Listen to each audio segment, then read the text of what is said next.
October 12, 1993. Kurt Cobain sat alone in a private dining room at Spago Beverly Hills, staring at a glass of water he hadn't touched. His hands were shaking, not from withdrawal this time, but from what was about to happen. One of the most powerful men in the music industry was about to walk through that door with an offer that could change everything. David Geffen, billionaire founder of Geffen Records, had personally called 3 days earlier. "We need to talk. Just you and me. No managers, no lawyers, no bandmates. This stays between us." Kurt had almost said no. He hated secret meetings, hated going behind Chris and Dave's backs. But something in Geffen's voice had caught his attention. This wasn't a negotiation. This was something else entirely. Now, sitting in this absurdly expensive restaurant, Kurt questioned everything. Why had he agreed to this meeting? What could David Geffen possibly want that required this level of secrecy? The door opened. David Geffen walked in, wearing jeans and a simple black shirt, moving with quiet confidence. "Kurt," Geffen said, extending his hand, "thank you for coming." Kurt shook his hand. "You said it was important." "It is." Geffen sat down, waving away the waiter. "We're not eating, just talking. Give us the room." The waiter disappeared. Geffen looked at Kurt for a long moment. Then he said something that caught Kurt completely off guard. "I'm going to be direct. Nirvana is dying, and you know it." Kurt's jaw tightened. "That's not—" "Let me finish," Geffen interrupted gently. "Nevermind sold 30 million copies. In Utero will sell millions more. I'm talking about you, Kurt Cobain, the person. You're dying inside that band." Kurt wanted to argue, but the words wouldn't come. Geffen was right. "How long have you known?" Kurt asked quietly. "Since 1992, after Nevermind exploded. You came to my office for a contract discussion. Everyone was celebrating, talking about tours and merchandising. But you looked. Happens to artists trapped in commercially successful but artistically suffocating situations. Some drink themselves to death. Some turn to drugs, and some find a way out before it's too late. But what nobody in that room knew yet, what would only become clear in the next hour, was that Geffen wasn't just offering Kurt a business deal. He was offering him an escape from a prison Kurt didn't even realize he was in. "What are you offering?" Kurt asked, his heart pounding. Geffen leaned forward. "A new label, completely independent, total creative freedom. No interference, no commercial pressure, no compromise. You'd be the first artist and a partner, co-owner, equal say in everything." Kurt stared at him. "Why me?" "Because you're the only artist I've met who truly doesn't care about commercial success. You hate that Nevermind sold millions. Most artists say they care about integrity, but when push comes to shove, they make the commercial choice. You don't." "That's not an answer to my question." "Yes, it is," Geffen smiled slightly. "I'm offering you this because I believe you'd rather destroy Nirvana than let it become something fake. And that's exactly the kind of artist I want to build this label around." Kurt felt his throat tighten. No one in the music industry had ever understood him like this before. They all thought he was difficult, ungrateful, self-destructive. But Geffen was looking at him like he understood exactly what Kurt was fighting against. "What would this mean for Nirvana?" Kurt asked. And here's where Geffen dropped the bomb. "Nirvana would end," Geffen said simply. "You'd fulfill your contract with DGC, maybe one more album, a farewell tour. Then you'd be free to make whatever music you want, without the weight of being the voice of a generation." Kurt sat back, his mind reeling. And Nirvana? The band he'd started in Aberdeen that included Chris, his best friend since high school? "I can't just leave Chris and Dave. I'm offering you freedom from the prison Nirvana has become. You can still play with them, still collaborate, but you wouldn't be trapped." "What dynamics?" Geffen pulled out a folder with newspaper clippings and magazine articles. "Listen to how the press talks about Nirvana.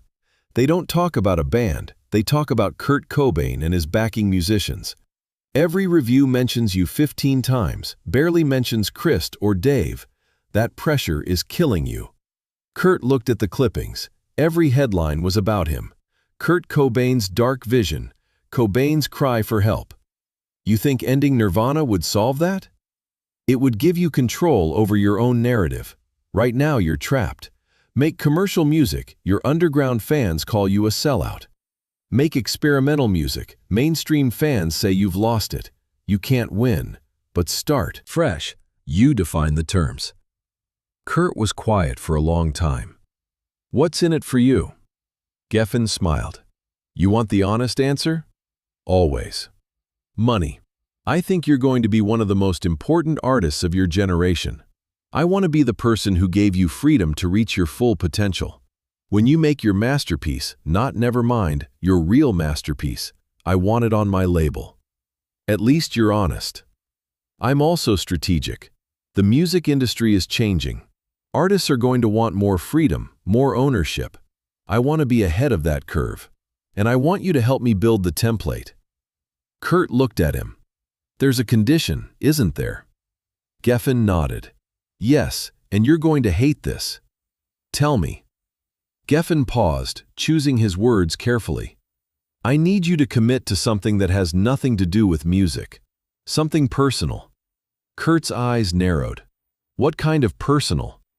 And here's where the conversation took a turn that Kurt never saw coming. You have to get clean, not for me, not for the label, but for yourself. I can't build a company around an artist who might not be alive in 6 months. Kurt felt anger flare. So this is an intervention disguised as a business meeting. No, this acknowledges reality. You're using heroin. Everyone knows it. And you can be angry at me for saying it, but we both know it's true. Kurt wanted to leave, but something kept him seated. What if I can't get clean? Then this offer disappears. And in a year or two, I'll probably be going to your funeral.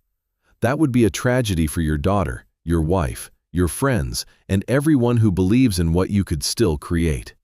The mention of Frances hit Kurt hard. His daughter was only 13 months old. How long do I have to decide? Kurt asked. 2 weeks, Geffen said. After that, I'm moving forward with or without you. I'm starting this label regardless, but I want you to be the foundation of it. Kurt stood up. His legs felt shaky. I need to think. I understand. Geffen stood as well. But Kurt, one more thing. What? This conversation stays between us until you make a decision.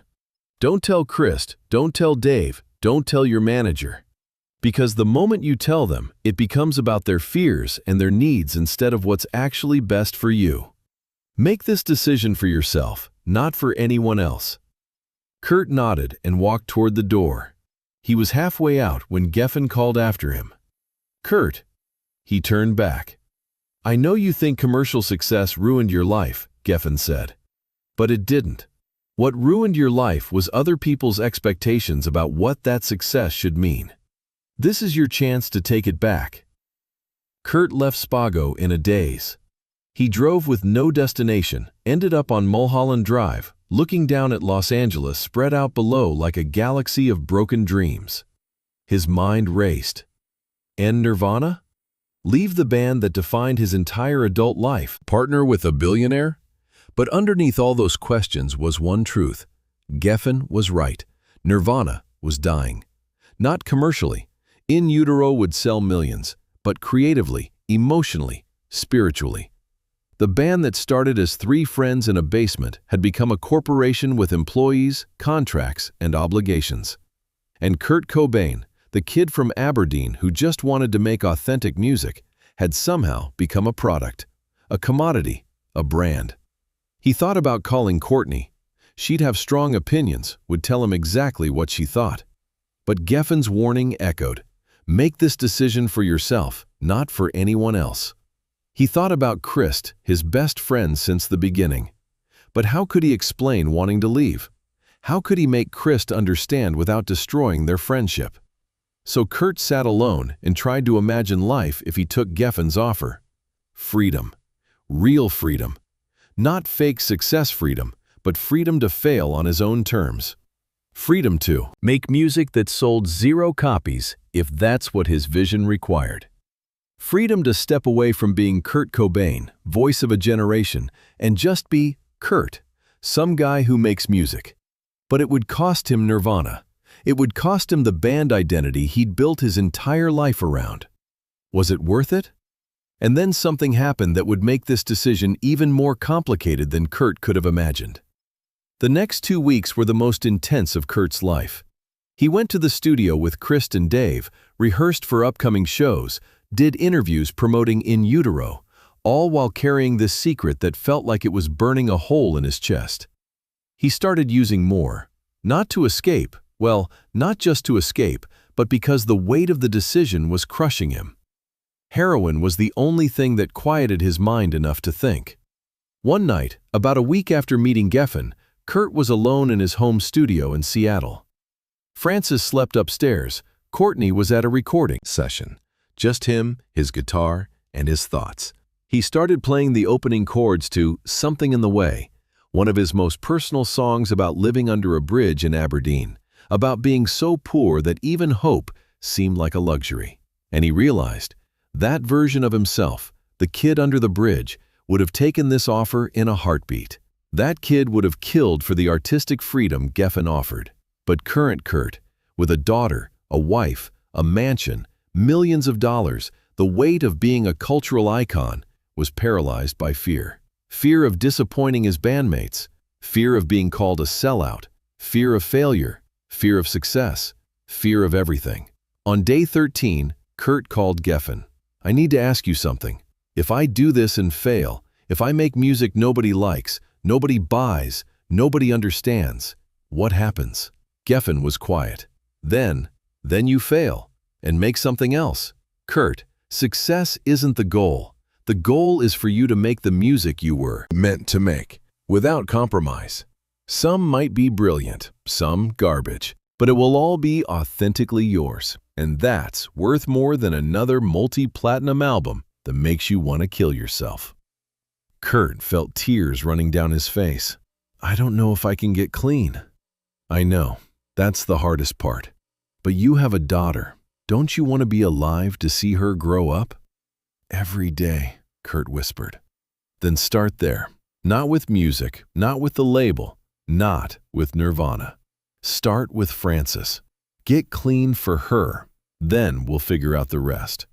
Kurt hung up and sat in his studio for hours, thinking about Frances, about the kind of father he wanted to be.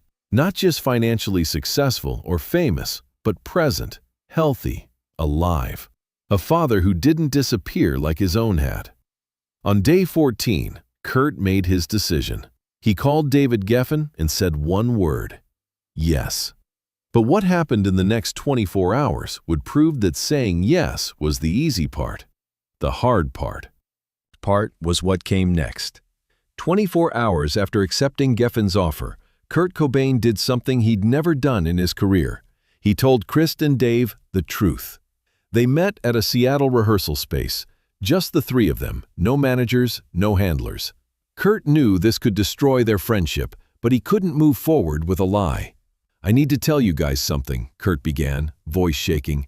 He told them everything, the meeting, the offer, the new label, the condition about getting clean, his decision to accept. When he finished, the silence in the room was deafening. Chris spoke first. So you're breaking up Nirvana? Maybe. Or maybe we finish our contract and then I do something different. I just can't keep doing this the way we have been. Dave asked the question Kurt had been dreading. When were you planning to tell us? After you'd already signed? Kurt didn't have a good answer. Chris stood, face red with anger. We started this in your basement, Kurt.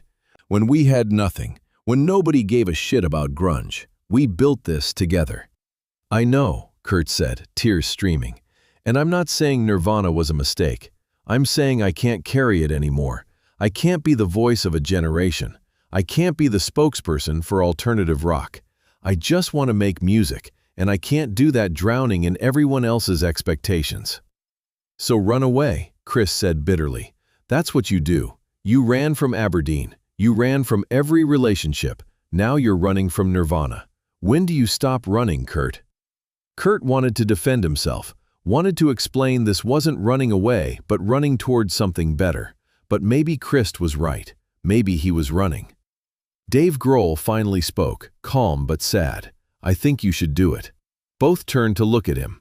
What? Chris asked, incredulous. Kurt should take the offer. Not because I want Nirvana to end, but because I don't want Kurt to end. Look at him. He's destroying himself, trying to be something he's not.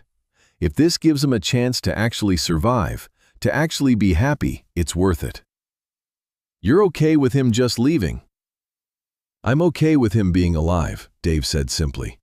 Everything else is secondary to that. The weight of the moment crushed down on all three of them. Finally, Chris spoke, softer now. If you do this, you tell the fans why. No hiding, no corporate spin. You tell them the truth. They deserve that. Kurt nodded. Okay. And we finish what we started. One more album, one more tour. We end Nirvana the right way, not with you disappearing. I can do that. And you get clean, Dave added firmly. That's non-negotiable. We're not watching you die, Kurt. I'll try. No, Dave said. Not try. Do it. Whatever it takes, whatever help you need, we'll be there. But you have to actually commit. Kurt looked at his bandmates, his friends, and felt overwhelming gratitude mixed with crushing guilt. I'm sorry, he said. I'm sorry, I'm not strong enough to keep doing this.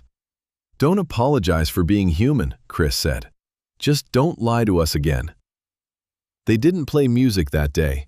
They just sat there, three guys who'd started a band in a basement and accidentally changed music history, trying to figure out how to end it with dignity. But here's what nobody knew, what wouldn't come out until years later. Kurt Cobain never signed the deal. He wanted to. He intended to. His lawyer drew up preliminary paperwork. But on March 4, 1994, Kurt overdosed in Rome and fell into a coma for 20 hours. When he woke, he saw Courtney crying and Frances in a hospital crib, too young to understand her father almost died. And Kurt realized Geffen's offer wasn't the solution. The real problem wasn't Nirvana or DGC or commercial success or artistic freedom. The real problem was that Kurt Cobain didn't want to be alive, and no amount of money or creative control could fix that. 1 month later, April 5, 1994, Kurt Cobain died from a self-inflicted gunshot wound. David Geffen received the news in his office. He sat there for a long time, looking at the unsigned contract in his desk drawer. Years later, Geffen said, I knew I couldn't save him, but I thought I could give him a reason to save himself. I was wrong. Some people are so broken that all the freedom in the world won't put them back together. The label Geffen wanted never happened, but the idea, giving artists complete creative freedom, influenced how he approached music forever. And somewhere, in an alternate timeline, there's a Kurt Cobain who took that deal, got clean, left Nirvana, and spent 20 years making weird experimental music that sold 0 copies and made him genuinely happy. But in this timeline, all we have is, what if? What if Kurt had taken the deal? What if he'd ended Nirvana in 1994? What if he'd gotten clean? What if he'd chosen life? We'll never know, but on October 12, 1993, in a private dining room at Spago Beverly Hills, Kurt Cobain had a choice. He could keep being the tortured frontman of the biggest band in the world, or he could walk away and try something different. He chose to walk away. But the thing he was really trying to walk away from was himself. And you can't escape yourself. No matter how much money you have, no matter how much freedom you're offered, no matter how many fresh starts you get. Kurt Cobain proved that some prisons are internal, and the only person who can free you is yourself. If this story moved you, hit subscribe and share it with someone who needs to understand that success doesn't solve inner pain. Let us know in the comments, have you ever been offered a way out that you couldn't take? And don't forget to hit that notification bell for more untold stories about music's most complicated figures.